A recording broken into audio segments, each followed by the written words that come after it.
दुनिया हमेशा के लिए बदलने वाली है। उस दिन का हिसाब किताब, ऊपर से एक आदेश, गिनने का समय, संसार का राज्य निष्ठुर हाथों में। बस तब जब लोगों को आशा की जरूरत थी, परमेश्वर एक बच्चे को भेजेंगे, एक राजा को, बेहतर भविष्य का पूर्वानुभव देने के लिए। पर क्यों यीशु की मां बनने के लिए एक कुंवारी को क्यों चुना गया? स्वर्ग से भेजे गए एक बालक का पालन पोषण करने के लिए एक सांसारिक मनुष्य क्यों चुना जाएगा?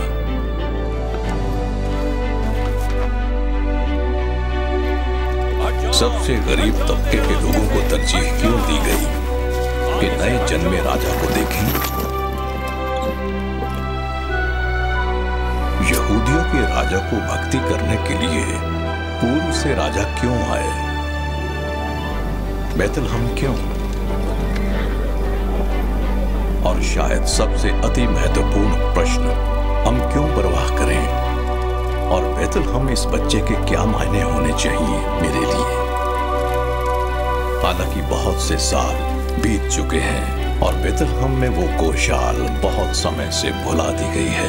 हमें समय की धुंध के माध्यम से अपनी टकटकी पर ध्यान केंद्रित करने की जरूरत है, पवित्र शास्त्र के लेंस के माध्यम से, और अपनी कल्पना का इस्तेमाल करना है क्रिसमस की कहानी बदलने के लिए नहीं, बल्कि लोगों, स्थानों और परिस्थितियों को देखने के लिए जो यीशु के जन्म का हिस्सा हो सकती थीं।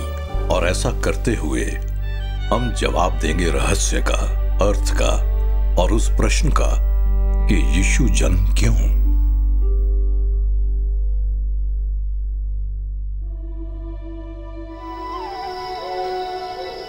तो अब हम तैयार हैं उन सवालों की छानबीन करने के लिए क्रिसमस के आश्चर्य के माध्यम से, जो हमारी अद्भुत यात्रा के इर्द गिर्द है। क्योंकि हमारे लिए एक बालक उत्पन्न हुआ है, हमें एक पुत्र दिया गया है, और प्रभुता उसके कंधों पर होगी, और उसका नाम अद्भुत, युक्ति करने वाला, पराक्रमी परमेश्वर, अनंत काल का पिता और शांति का राजकुमार रखा जाएगा। तब जब लोगों को उम्मीद की सबसे ज्यादा जरूरत थी, परमेश्वर ने भविष्यवक्ताओं को भेजा एक बेहतर तस्वीर का पूर्वानुभव देने के लिए। पुराने नियम की 300 से अधिक भविष्यवाणियां जीवन में पूरी होंगी। मृत्यु और यीशु मसीह का पुनरुत्थान, और सबसे पहले होगी एक छोटे से नगर में जो कहलाता है बैतलहम। पर इससे पहले कि हम उस छोटे से नगर बैतलहम की यात्रा करें, आइए हम कहानी में और पीछे चलते हैं, ये पता लगाने के लिए कि हम उस पुरुष और स्त्री के बारे में क्या कर सकते हैं जिसे परमेश्वर के इकलौते पुत्र की परवरिश करने के लिए चुना गया था।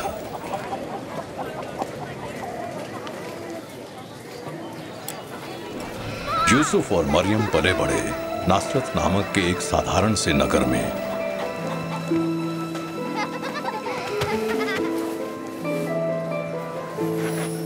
ये गलील के मैदानी भाग के अन्य गांवों की तरह ही था।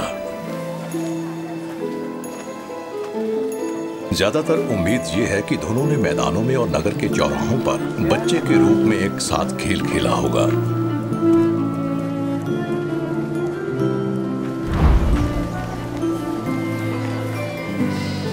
दोनों के माता पिता ने उनकी शादी का इंतजाम किया था, जो न केवल उन दोनों युवाओं को एक सूत्र में बांधेगी, बल्कि दोनों परिवारों को भी। मरियम अपने सुंदर नौजवान बढ़ई के बारे में सोच रही होगी।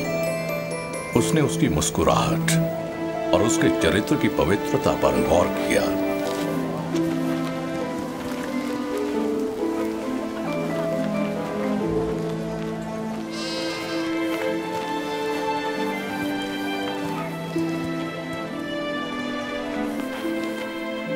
यूसुफ संभवतः एक साधारण और कुशल व्यक्ति था।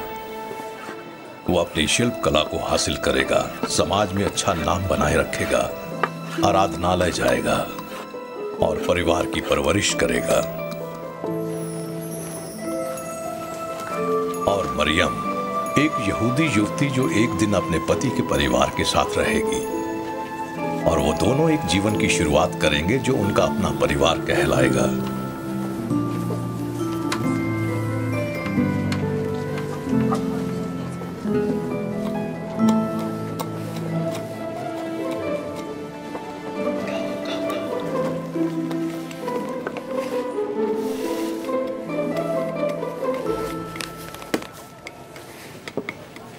इस युवा दंपति की शादी की तैयारी में शामिल थे दंपति के दिए गए दोनों परिवारों के बीच के उपहार। धन्यवाद। क्या है? कोई बात नहीं, ये है कुछ अमरूद और पनीर। क्या ये लड़कों के लिए? पसंद आए। सचमुच? तुम इन्हें बांट भी सकते हो। हाँ? हे दोस्तों, ये देखो। हे। मरियम और यूसुफ ने समारोह के आनंद और उल्लास की उम्मीद की, जिसमें उन्हें अच्छे कपड़े पहनने और महंगे आभूषण पहनने और खास ढंग से तैयार भोजन करने का अवसर मिला, और सबसे बढ़कर अपने प्रेमी के साथ खुशी खुशी शादी के बंधन में बंधने का। मैं चाहता था कि तुम इन्हें अपने पास रखो, धन्यवाद। हमारी शादी के गुलदस्ते के रूप में। उनके और उनके जीवन के बीच कुछ भी नहीं आ सकता था जिसकी उन्होंने बचपन से योजना बनाई थी।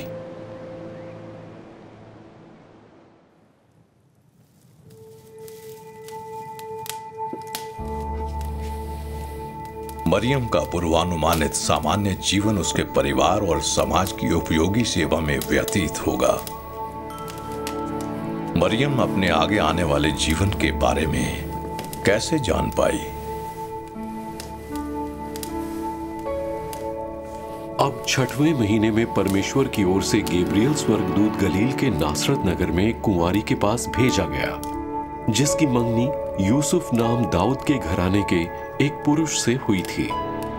उस कुंवारी का नाम मरियम था, और स्वर्गदूत ने उसके पास भीतर आकर कहा, आनंद और जय तेरी हो, जिस पर परमेश्वर का अनुग्रह हुआ है। प्रभु तेरे साथ है, सभी स्त्रियों में तू धन्य है। पर जब उसने उसे देखा तो वो उस वचन से घबरा गई।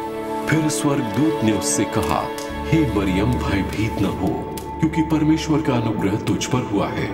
और देख, तू गर्भवती होगी और तेरे एक पुत्र उत्पन्न होगा, और तू उसका नाम यीशु रखना। वो महान होगा और परम प्रधान का पुत्र कहलाएगा, और प्रभु परमेश्वर उसके पिता दाऊद का सिंहासन उसको देगा, और वो याकूब के घराने पर सदा राज्य करेगा, और उसके राज्य का अंत न होगा। फिर मरियम ने स्वर्गदूत से कहा, ये क्यों कर होगा? मैं तो पुरुष को जानती ही नहीं। स्वर्गदूत ने उसको उत्तर दिया और उससे कहा कि पवित्र आत्मा तुझ पर उतरेगा, और परम प्रधान की सामर्थ्य तुझ पर छाया करेगी, इसलिए वो पवित्र आत्मा जो उत्पन्न होने वाला है परमेश्वर का पुत्र कहलाएगा। फिर मरियम ने कहा, देख, मैं प्रभु की दासी हूँ, मुझे तेरे वचन के अनुसार हो। और स्वर्गदूत उसके पास से चला गया।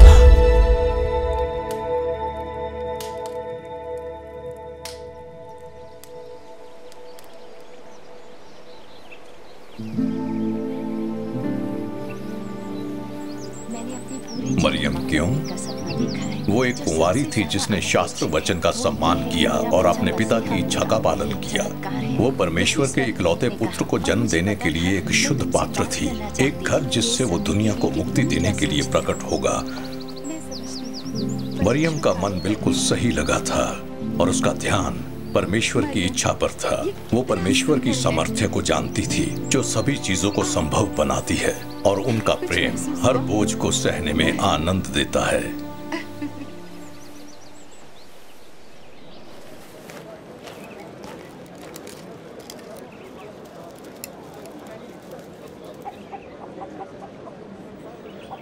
हम कल्पना कर सकते हैं कि मरियम की तरह ही यूसुफ एक व्यवस्थित और साधारण जीवन की इच्छा रखता है। निश्चय ही यूसुफ का जीवन सही दिशा में आगे बढ़ रहा था। वो प्रेम में था और वो सभी तैयारियां कर रहा था जो जरूरी थीं मरियम से उसकी शादी के लिए।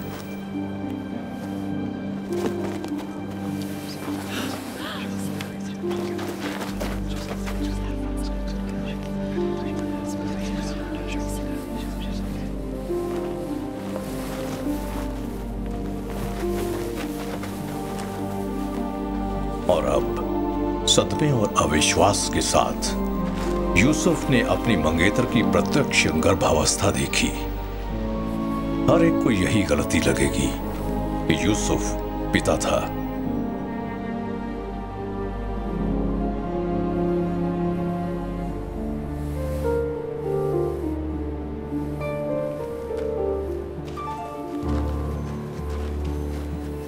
बाइबल हमें बताती है कि यूसुफ एक धर्मी और सम्मानित व्यक्ति था, जिसे अब एक कठिन निर्णय का सामना करना पड़ा। अपने बारे में सोचो, मेहरबानी करके इससे नहीं, बिल्कुल नहीं, तुम अपने बारे में सोचो। और यद्यपि व्यवस्था के अनुसार उसे मरियम को त्यागने का अधिकार था, वो धर्मी था और वो सार्वजनिक रूप से उसे अपमानित करने के लिए तैयार नहीं था। मेहरबानी करके इससे बात करो। कुछ मित्र सहमत थे उसके इस करुणामयी फैसले से, जबकि ज्यादातर संभवतः सहमत नहीं थे।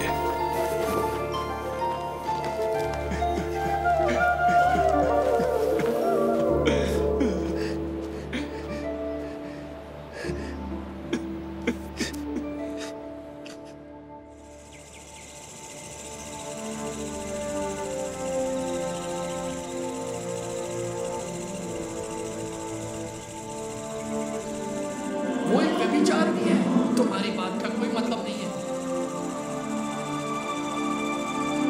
तुम्हें उसे छोड़ना होगा। तुम पागल हो गए हो, हमें वापस आने की जरूरत है। पूरे नगर के सामने नहीं, तुम्हें उसे छोड़ना होगा। हे परमेश्वर, मुझे क्या करना है मैं नहीं जानता। हे यूसुफ, दाऊद की संतान, तू अपनी पत्नी मरियम को अपने यहां ले आने से मत डर, क्योंकि जो उसके गर्भ में है वो पवित्र आत्मा की ओर से है। वो पुत्र जनेगी और तू उसका नाम यीशु रखना, क्योंकि वो अपने लोगों का उनके पापों से उद्धार करेगा। ये सब कुछ इसलिए हुआ कि जो वचन प्रभु ने भविष्यवक्ता के द्वारा कहा था वो पूरा हो, कि देखो एक कुंवारी गर्भवती होगी और एक पुत्र जनेगी और उसका नाम इम्मानुएल रखा जाएगा, जिसका अर्थ ये है परमेश्वर हमारे साथ है। जब यूसुफ अपने स्वप्न से जागा, तब उसने बिल्कुल वही किया जो प्रभु के दूत ने उसे करने की आज्ञा दी थी। उसने परमेश्वर पर और उस वचन पर भरोसा किया जो उसे परमेश्वर के दूत से मिला था।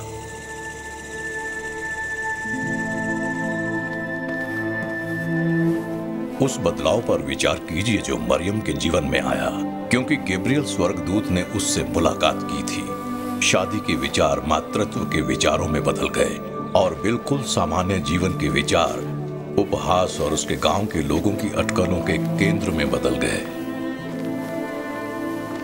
नहीं,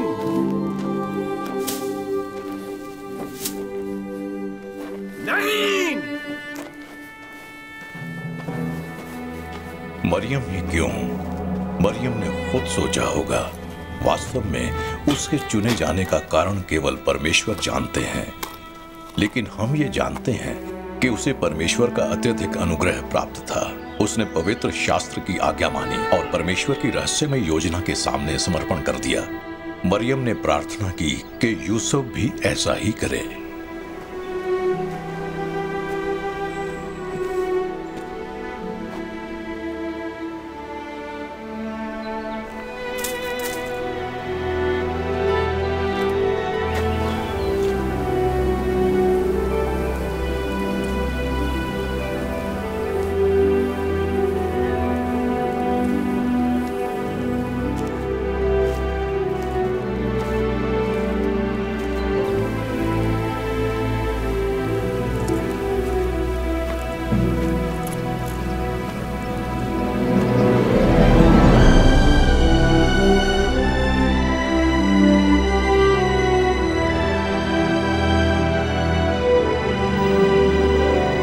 यूसुफ मरियम को अपनी पत्नी के रूप में स्वीकार करेगा।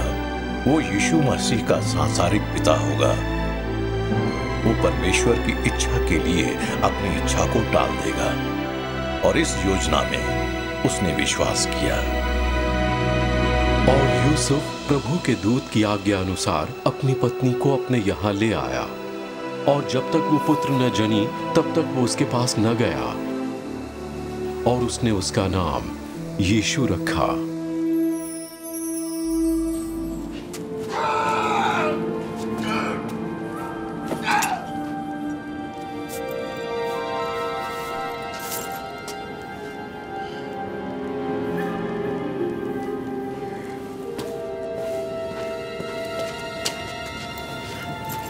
दुखी राजा को मृत्यु की चिंता सता रही थी। उसी समय कोई उसे जीतने आ रहा था।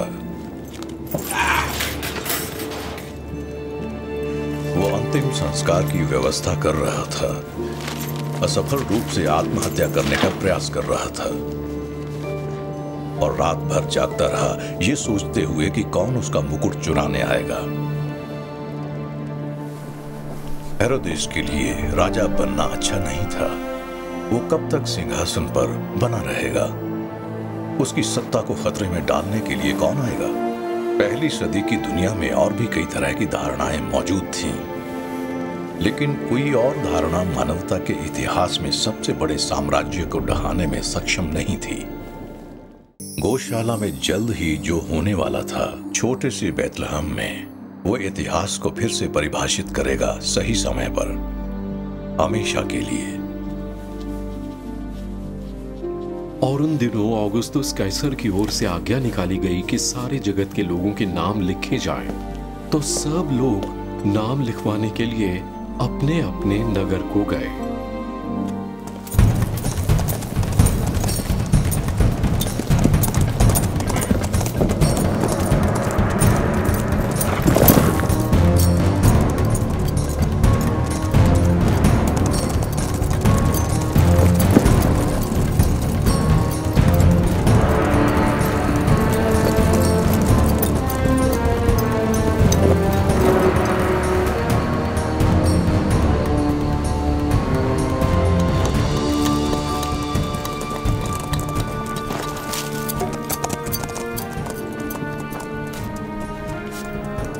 सो यूसुफ भी गलील के नासरत नगर से यहूदिया में दाऊद के नगर को गया, जो कहलाता है बैतलहम,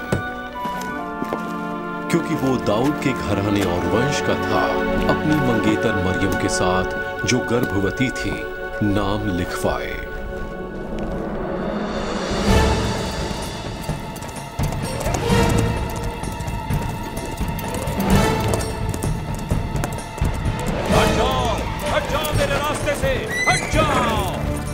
आगे से हट जाओ।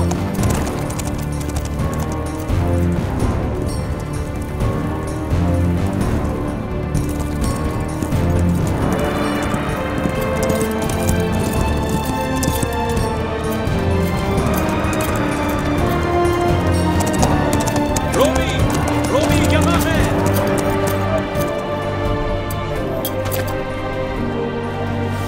इसे बैरक के दरवाजे पर लगा दो। सिपाही इसे सबके सामने टांग दो और सुनिश्चित करो कि लोग इसका पालन करें। हटो, आगे से हटो, हटो, आगे से हटो, आगे से हटो, हटो। ये रोम है, मेरे रास्ते से हट जाओ, तुम मेरे रास्ते से हट जाओ।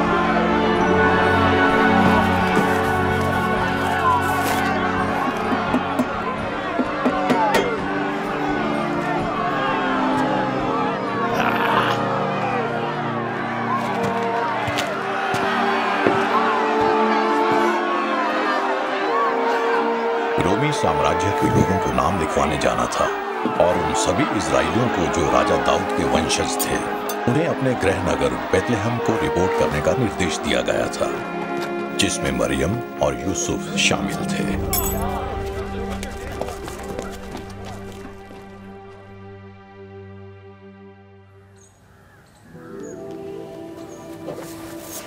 और हालांकि मरियम इस समय गर्भवती थी, उन्होंने दाऊद के नगर बैतलहम की यात्रा शुरू की, नाम लिखवाने के लिए, रोमी कर व्यवस्था के लिए।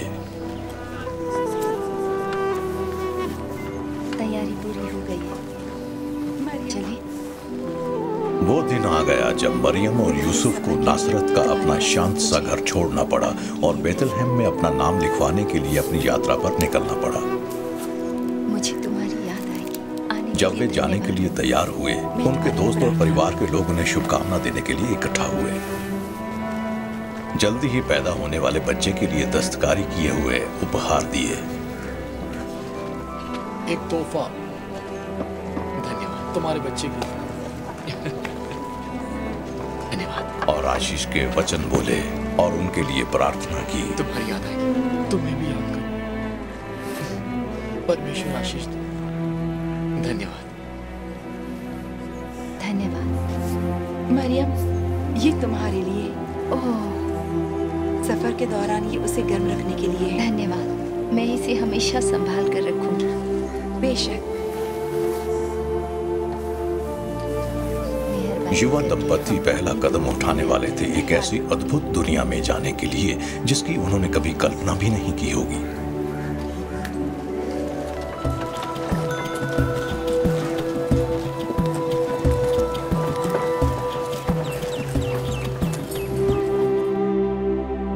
अगली बार हमसे जुड़िए यीशु जन्म क्यों, एक अस्थाई संसार में स्थायी शांति के लिए।